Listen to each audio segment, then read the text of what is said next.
Mister, my mom didn't wake up. The little boy begged. What the silent rancher did shocked everyone. Winter Dawn, 1889. Frontier town of Dry Creek, Wyoming Territory. Snow lay heavy over the town, blanketing roofs, fences, and the public square in a hush of white. The morning light was pale gray, the wind sharp and bitter as it slid across frozen benches and empty streets. On a lonely bench by the old stagecoach stop sat a woman slumped forward, her head bowed, cloak wrapped tight around her thin shoulders. Her hand hung limp over the edge of the bench. Breath came in shallow rasping breaths, faint in the bitter cold. Nearby, a small boy stood clutching a faded, tattered coat around his mother, his little boots pressed against packed snow. The coat was barely thick enough to hold warmth, but he pulled it tighter all the same. He looked up at her pale face, then down at his own trembling hands. He didn't cry, he didn't shout. He just waited for someone who might care. Townfolk drifted past. A pair of riders spurred their mounts and hurried on, casting only a glance back. A woman with a market basket crossed the square, quickening her steps. A few others paused, their eyes softening, then turned away. Nobody stopped to help. Farther off, a lone rider broke through the blur of snowfall. The horse was white, its coat flecked with snowflakes, its breath steaming in the cold air. The rider limped slightly. One boot scraped uneven across the snow.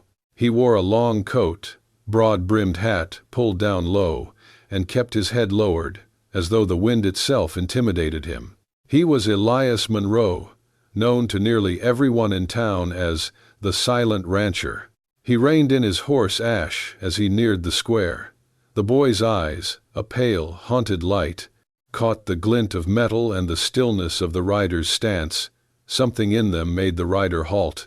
The little boy dropped to one knee, dust of snow puffing around him. Hands clenched together, eyes wide and trembling under the brim of the rider's hat.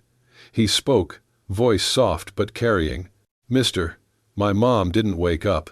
Silence fell. The wind paused mid-howl.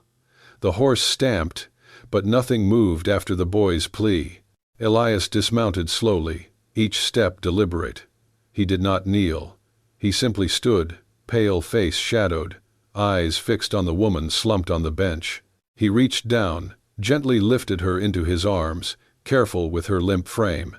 He considered Tom with a steady look, then nodded. "She needs warmth. Come with me." He turned, hoisted the woman up as though she weighed nothing, and led his white horse by the reins. The boy scrambled up behind the saddle, clutching the coat tighter. The townsfolk paused, unease and wonder in their faces. Some gasped, others muttered, but none moved to stop him. The ride out of town was silent except for the soft crunch of hooves on snowpack. Snow drifted past gnarled fences, through skeletal trees, over silent fields that stretched toward distant hills. Tom pressed his face against the horse's side, fear and hope mingling in his eyes. The woman, his mother, leaned against him, ragged breath shallow but still breathing.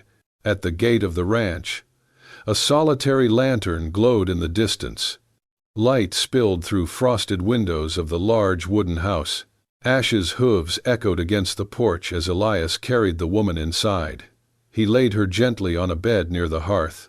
The fire had long since died, but he moved quickly, pulled logs, struck flint, coaxed life back to the embers. The room warmed slowly. Outside, the wind howled against shuttered windows. Inside, a small bit of warmth returned to the world. Tom stood by the hearth, coat hanging loose over him, wide-eyed. He glanced at Elias, then at his mother, then back at Elias. No words were spoken. None were needed. But in that silent house, beneath a pale winter moon, compassion had found its home. For the first time in many years, the snow-covered trail led up to a sprawling ranch house, silent against the white hills. No smoke rose from its chimney. No lights glowed through its windows. The place looked like a house long abandoned, until Elias Monroe opened the door. Inside, the air was cold. Dust clung to corners. The wood floors creaked under his boots as he carried Delilah across the threshold.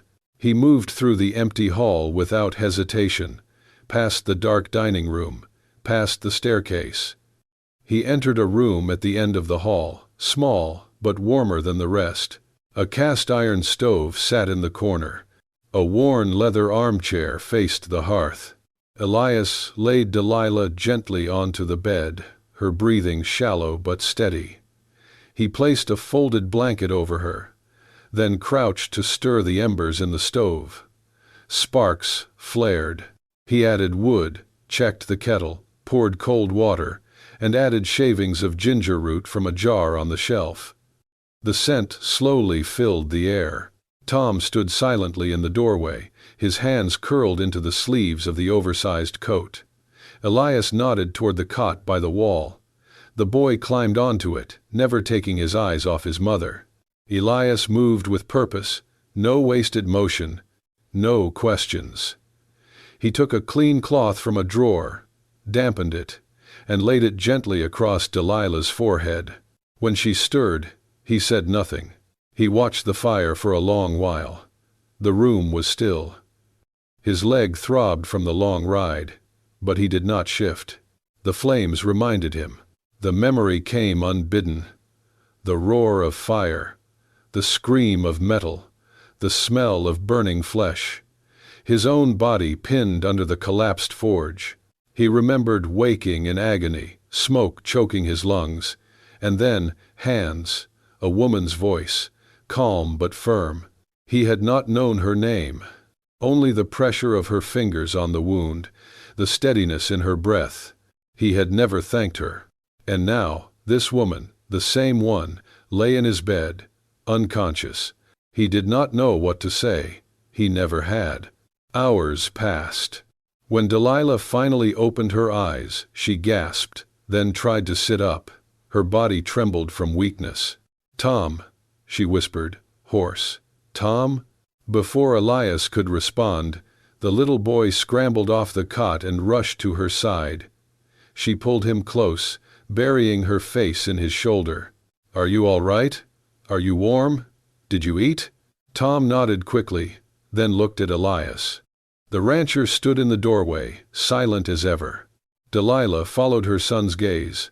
Her eyes landed on Elias, tall, broad-shouldered, hat in hand, coat dusted with snow. His face was unreadable. She tried to speak, but he raised a hand. Without a word, he stepped back into the hall. She watched him go, confused. Then she noticed something resting on the bedside table. A small folded card. With trembling fingers, she picked it up. In simple, careful handwriting, it read, "We do not help the worthy, we help the living."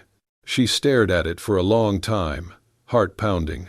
In the hall, Elias leaned against the wall and closed his eyes. The fire crackled behind him, and in that house, long silent, something began to stir. Not noise, not words, but warmth. A beginning.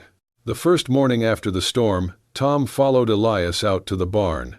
The snow had begun to melt, leaving behind muddy patches and glistening icicles along the eaves.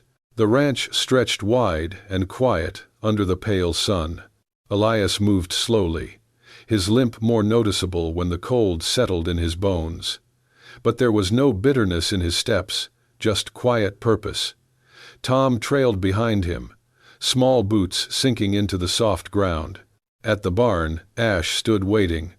The great white horse snorted and dipped its head as Tom approached. Elias handed the boy a brush. "Start at the shoulder. Long strokes." Tom looked up, unsure. Elias gave a slow nod. "You will not hurt him. He trusts you." Together, they brushed the horse in silence, the steady rhythm of bristles against fur filling the space between them. Later, Elias showed Tom how to mix, feed, careful portions of oats, water, and molasses. Tom's hands were clumsy but eager, and when Ash nosed the pail with approval, he beamed. Inside the house, Delilah watched from the window. Her arms were folded across her chest, not from the cold, but from uncertainty. Elias was kind, too kind.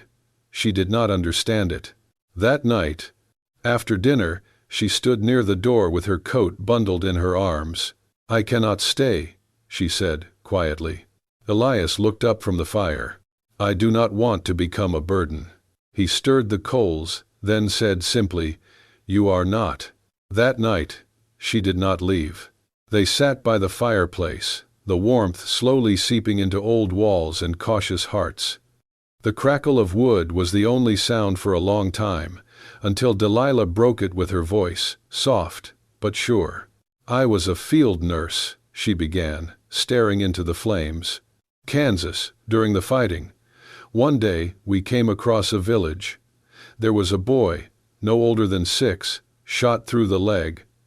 Command said leave him. He was native, not one of ours." She paused. Elias did not speak. "I stayed behind. Carried him 2 miles to a wagon. They called it insubordination. Said I disobeyed direct orders and endangered others. Branded me unstable." Still, no judgment came from the other chair, only the soft sound of a log settling in the fire. "I came back west," she continued. "No one would hire me. Rumors spread fast.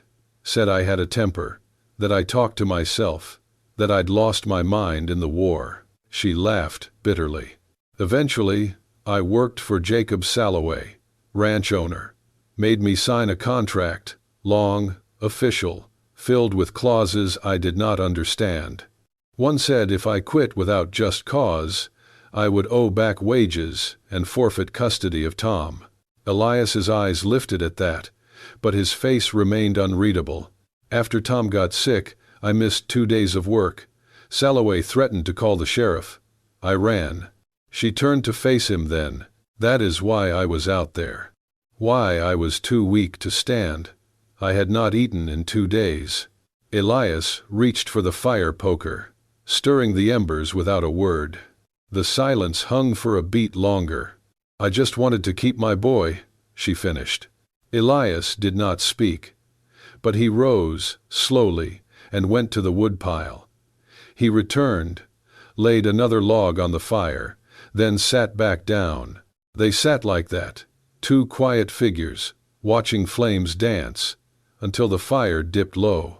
Later that week, Elias limped into the kitchen to fix the old cabinet hinge. Delilah, cleaning near the sink, caught sight of his leg. The scar, angry and pale, stretched from calf to thigh. She froze. "You were in the forge," she said. Elias paused, hammer in hand. "I remember now," she whispered. "You were the man they pulled out of the rubble. I held your head while they tried to stop the bleeding." He did not look at her. "I saved you." His hand tightened around the nail. A breath passed. "Why did you not say anything?" she asked. His voice was low, quiet as ash. "Because back then, I did not know what was worth saying anymore." And for the first time since she arrived, she truly understood the silence he carried. The morning was cold and gray. Thin mist hung low across the hills, curling around the barn like breath held too long. Elias was chopping wood when the sound of hooves broke the quiet. A man in a long, dark coat rode up the path, his boots polished, his hat too clean for a man from these parts. He dismounted with a practiced arrogance, folding a yellowed paper in his gloved hand. "You Elias Monroe?" he asked, brushing dust from his shoulder. Elias set the axe down. He nodded once. "Got business," the man said, holding out the paper. "For a Miss Delilah Kane." Elias didn't move. The man sniffed. "She's still here?" Elias didn't answer. The man shrugged, unfolding the document. Legal summons. Signed and sealed. She breached a labor contract with one Jacob Salloway. She left before term was completed.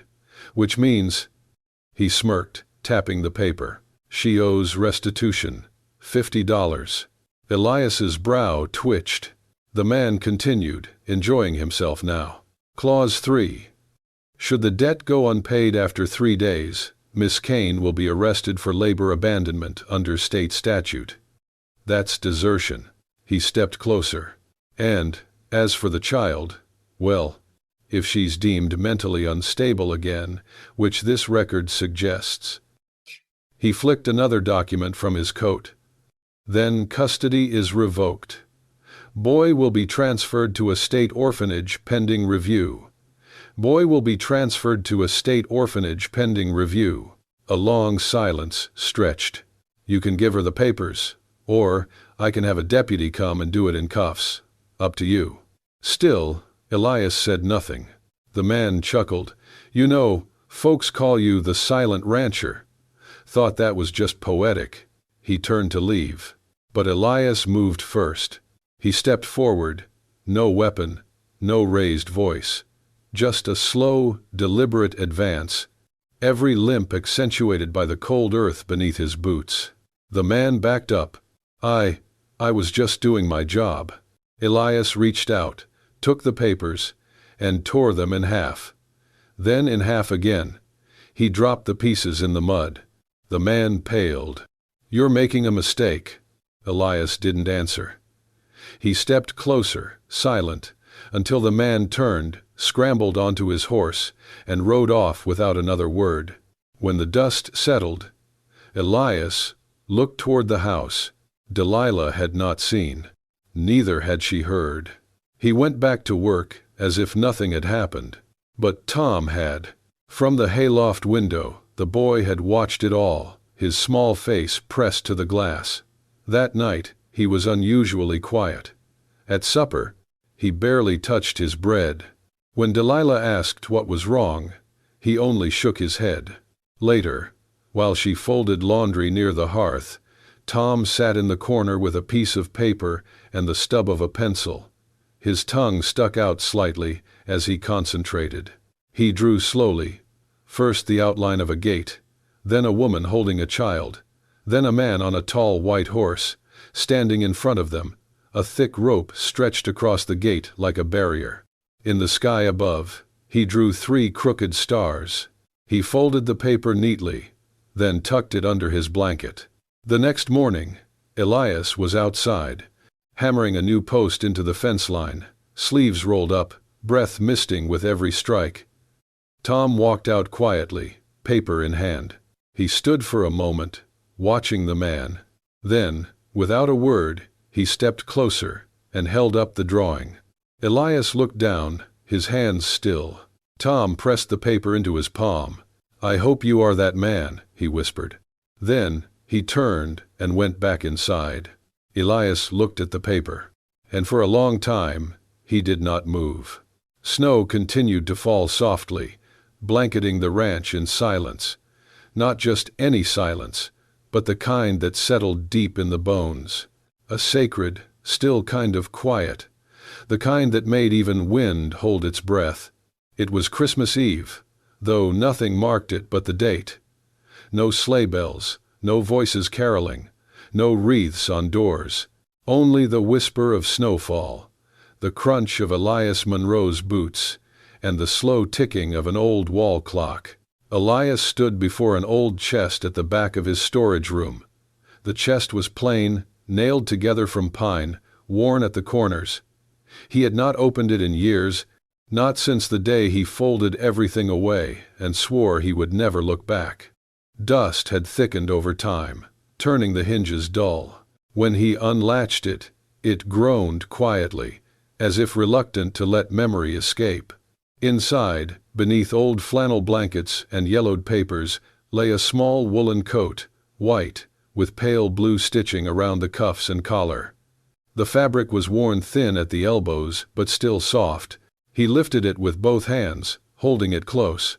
It once belonged to someone who used to run through this house barefoot, whose laughter used to bounce off the rafters like wind chimes. She had been small, about Tom's size. He stood there for a long while, unmoving. The weight of the coat was light, but it pressed on his chest like stone. He did not speak. He folded it slowly, as though the cloth might shatter if bent too sharply, and walked upstairs. Later, When Tom came in from feeding the chickens, cheeks red and fingers numb, he found the coat laid out neatly on his bed. There was no note, no explanation, just a folded piece of warmth, waiting. Tom touched it with tentative hands, then slipped his arms into the sleeves. It fit. Not perfectly, but closely enough. The boy looked around once, as if someone might be watching, then smiled to himself. That same afternoon, Elias cleared out a dusty corner of the main room. The shelf there was crooked, its joints loose with age. He knelt and fixed it, hammering softly so as not to wake Delilah. Then, from a crate pulled down from the attic, he chose a few children's picture books, pages yellowed, spines frayed, but the stories still intact. He lined them up, one by one, with the same precision he had once reserved for forging iron. He said nothing of it. As evening settled, Elias walked the hall, checking the lamps, adding logs to the fireplace. At Delilah's door, he paused. From his pocket, he pulled out a small brass bell. It had belonged to an old horse harness once. He nailed it gently above the frame. Not loud, just enough. If she stirred too violently or fell again, he would hear. And then came Christmas Eve. For the first time since returning to the land, Elias did not string lanterns outside his house. No wreath hung from the porch, no pine garland, no flickering light in the window to mark the season. But inside, the hearth was alive.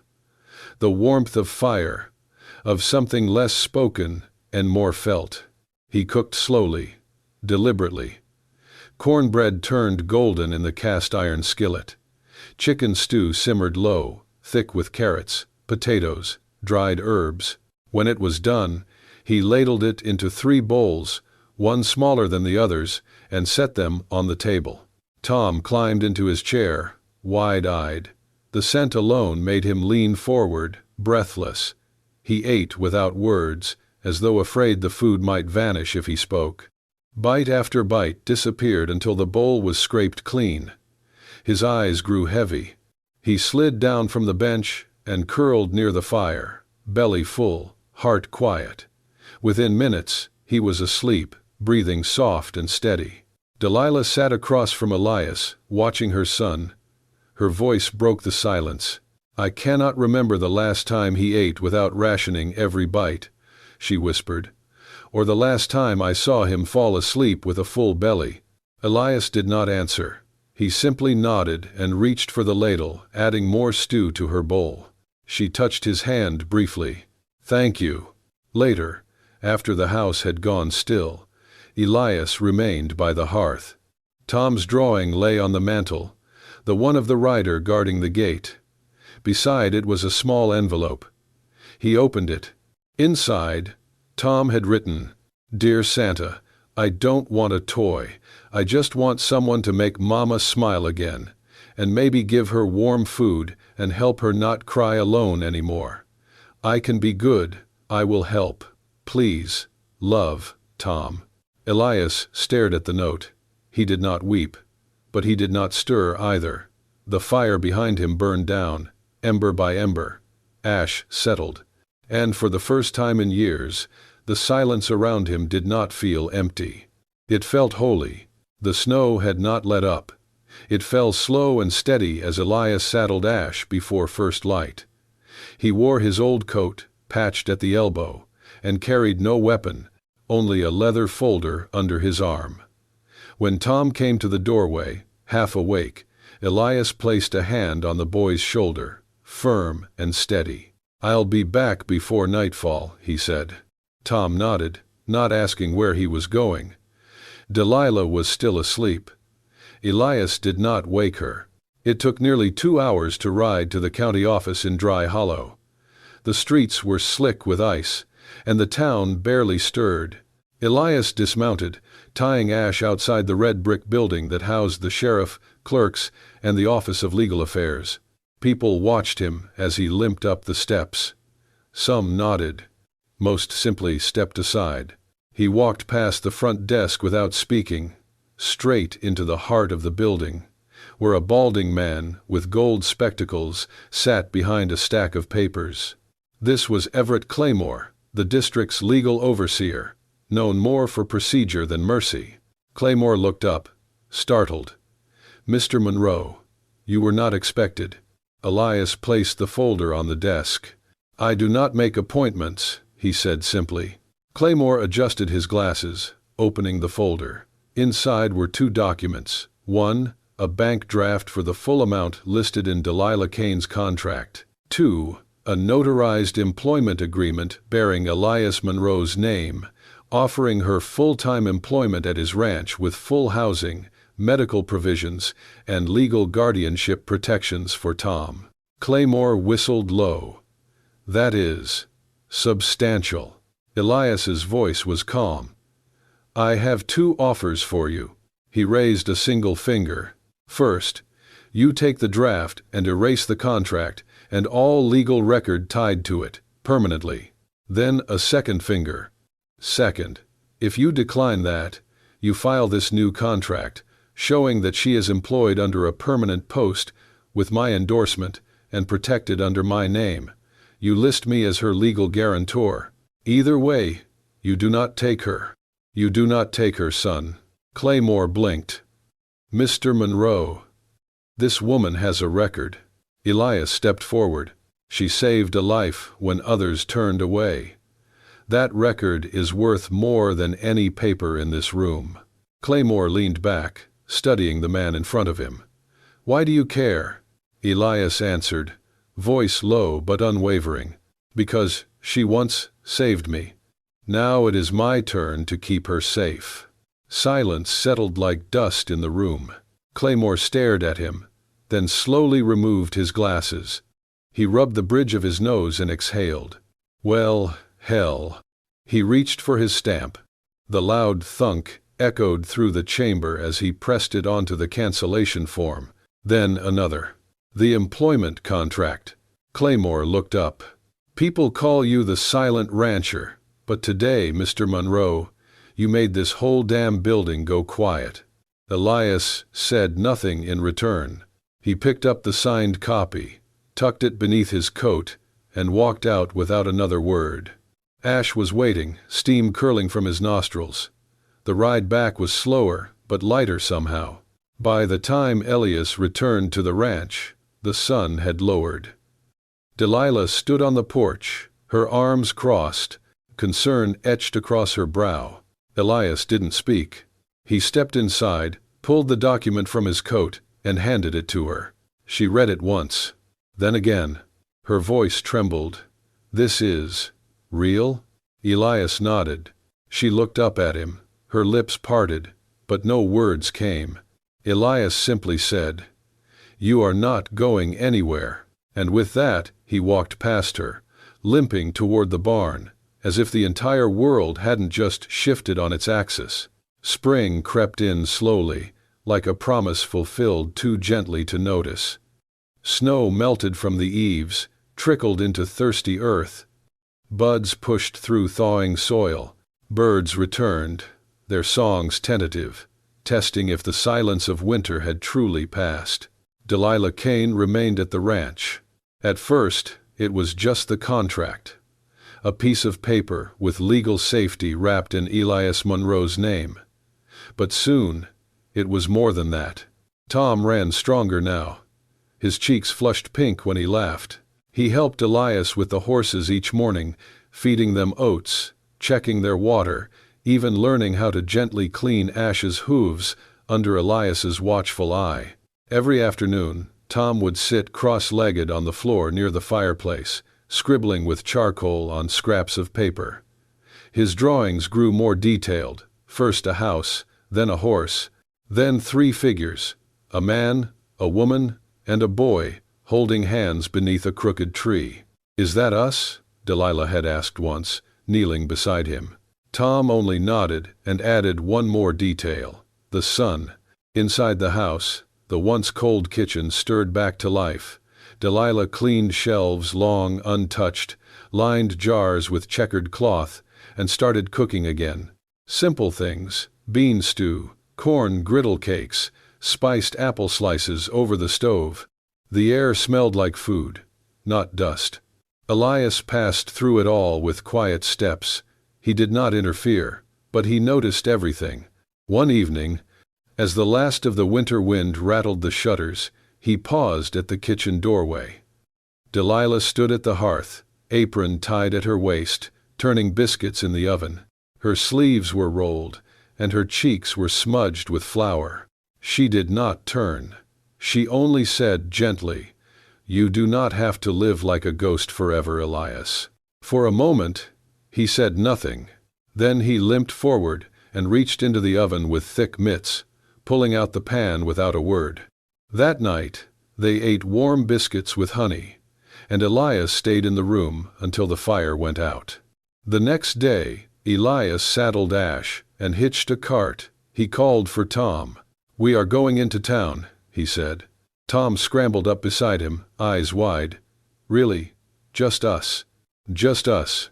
At the local farm cooperative, Elias let Tom pick a foal, a nervous little pony with a cream-colored coat and black-tipped ears. Tom chose him because his tail curls like Mama's hair when she sleeps. Elias paid cash and helped load the colt. On the way back, Tom could not stop smiling. He named the pony Biscuit. That night, as stars blinked into the sky and crickets dared to sing again, Tom crawled into Elias's lap by the fire, something he had never done before. The boy leaned into his chest and whispered, "I think Mama would smile more if you married her." Elias froze. The words hovered in the air, like breath in cold. Then, slowly, his shoulders shook. Not from anger or sadness, but laughter. Quiet, unpracticed, real. Tom looked up, confused. Was that funny? Elias ruffled the boy's hair. A little. But long after Tom had fallen asleep, curled with Biscuit's blanket in his arms, Elias sat by the fire, staring into the flames. Not as a ghost. Not anymore. Spring came with soft winds and wildflowers that painted the hills in color. Green crept over the meadows like a blessing. The river thawed, trickled, sang again. And in the heart of that blooming season, the silent rancher prepared for a wedding. It was a quiet affair, held at the ranch. There were no decorations but nature's own. A few townsfolk came, those with gentle hearts and long memories. No preacher in robes, only a retired chaplain who once served with Elias in the army. He wore a worn coat and a knowing smile. Delilah stood beneath the wooden arch Elias had built himself, wearing a white dress plain as morning light. Her hair was pulled back with a ribbon Tom had found in a drawer and insisted was lucky. Tom walked ahead of her, solemn and proud, clutching the wedding rings in a velvet pouch. He had scrubbed his boots until they shone. His shirt was too big, but he stood straighter than any man. When the moment came, Elias looked at Delilah and took both her hands in his. "I am not good with words," he said quietly, "but I will never leave you, or the boy." There were no cheers, no music, just silence, and it was beautiful. After the vows were spoken and the chaplain nodded his blessing, Elias led Delilah to the east wing of the ranch house. It was a room he had repaired over the long winter, polished floorboards, fresh white curtains, and a window that opened wide to the view of the town square where they had first met. "This is for you," he said simply. Delilah touched the frame of the window, tears in her eyes. "It's perfect." Meanwhile, Tom ran to his new room, where a wooden plaque now hung on the door. Tom Monroe Kane, rancher in training. He stared at it for a long time, then looked back at Elias with awe. "You really put my name up?" Elias nodded once. "Forever, forever." Later that evening, in the warmth of the kitchen, Delilah found something else. On the wall near the pantry, beneath the family clock, a small frame had been hung. Inside it was the letter Tom had written to Santa so many months ago, the one he had handed Elias with his tiny hands and trembling hope. The handwriting was crooked, misspelled in places, but still clear. I don't want toys, I just want Mama to be okay, and please, don't let her cry alone again. Beneath it, in Tom's new handwriting, neater now, a little bolder, he had added, Santa didn't forget us. He sent Mr. Monroe. Delilah pressed her hand over her mouth, heart full, eyes wet. Outside, the sun was rising. Light poured through the windows like a new beginning. Tom rode Biscuit in slow circles near the barn, laughing as the pony tossed its head. Delilah hung fresh linens on the line, humming softly. Elias leaned against the fence, repairing a loose plank, his hammer steady, his steps firm. He looked at them, not as someone watching a scene, but as someone inside it. For the first time, in a very long time, Elias Monroe was not alone. The ranch was no longer silent, and the lights in the house would never go dark on Christmas again. If this story warmed your heart, if little Tom's courage, Delilah's strength, and Elias's quiet love left a mark on you, don't forget to hit that hype button and subscribe to Wild West Love Stories for more soul-stirring tales from the dusty trails and open skies of the old frontier. There's always more love waiting at the edge of the West, and you won't want to miss what rides in next. Thanks for watching, and as always, may your fire stay warm and your heart stay wilder than the wind.